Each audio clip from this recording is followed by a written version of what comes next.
Bonjour, nous allons conclure le Tanya d'aujourd'hui.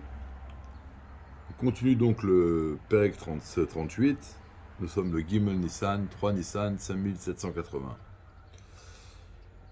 Aujourd'hui, c'est court, mais c'est assez important. On va expliquer deux choses fondamentales pour pouvoir après comprendre ce qu'il y aura écrit demain et après-demain. Dans la Chassidoute, on va souvent rencontrer deux expressions. La première expression, le mot qu'on va entendre, c'est le mot tzimtzum, qui veut dire littéralement rétraction.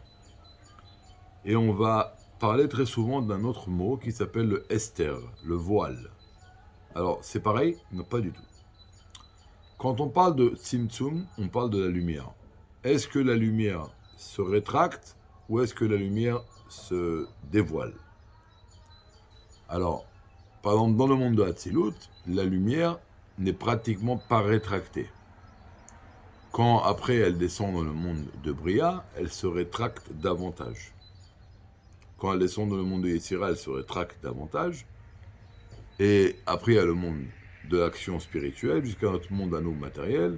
Alors là, la lumière va se rétracter au maximum. Mais il va rester encore un peu de lumière. Alors, après, il y a une deuxième chose. C'est le voile.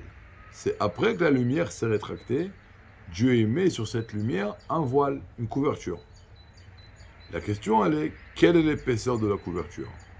À combien elle vient voiler et noircir la lumière qui s'est rétractée?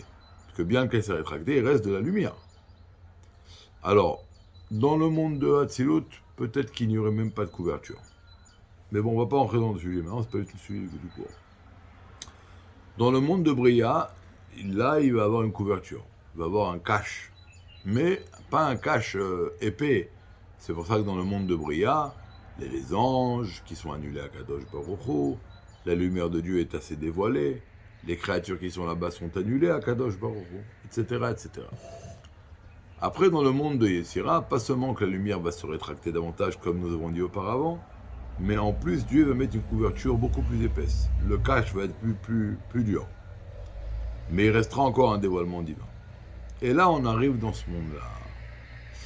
Alors, dans ce monde-là, bien que la lumière était le dernier processus du rétractage, je ne sais pas si on peut dire comme ça en français, mais si ça se serait arrêté là, on aurait vu un peu de la divinité dans ce monde-là.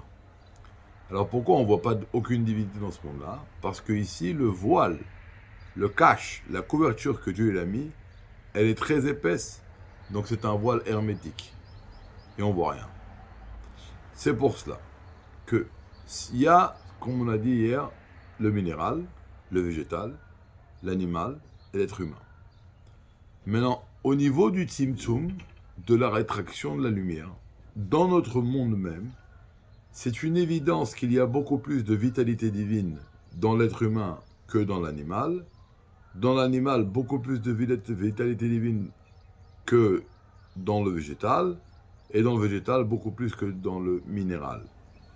Mais, quand je vais mettre maintenant ici une pierre, à côté une fleur, et à côté un animal, et à côté un homme, alors bien que je suis conscient que dans l'homme, il y a beaucoup plus de vitalité divine que dans la pierre, sans aucune commune mesure, mais quand je regarde l'homme, je vois de la divinité? Non. Et quand je regarde la pierre, pareil.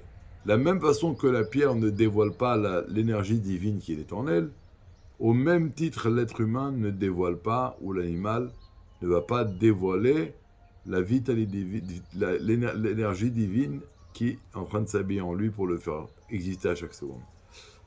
Et donc c'est pour ça que notre monde, comme on a dit hier, le point commun entre toutes les créatures dans ce monde-là, de toutes les catégories, c'est que la vitalité qui est en eux est complètement cachée.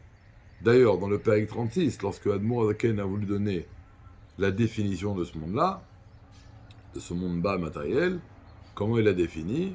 Le monde bas, le plus bas, qu'il n'y a pas plus bas que lui. Et par quoi s'exprime sa bassesse? Benyan Esther Oroid Barach.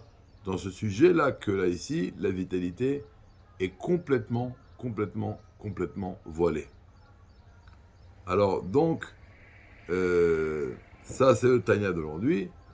Demain, on va continuer à expliquer comment tout cela a un rapport avec une fila sans kavana. Est-ce qu'il y a eu une kavana? Est-ce qu'il n'y a pas eu une kavana?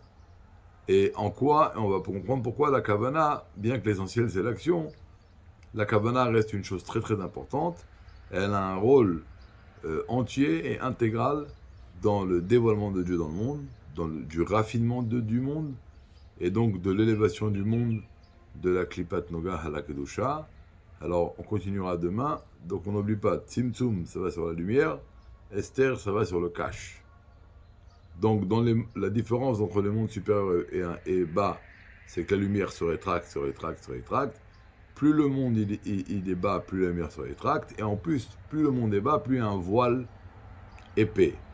Dans notre monde, il y a un voile hermétique total qui ne nous permet pas de percevoir la divinité, ne serait-ce qu'à une petite pourcentage. Alors nous continuerons demain, une très très bonne journée.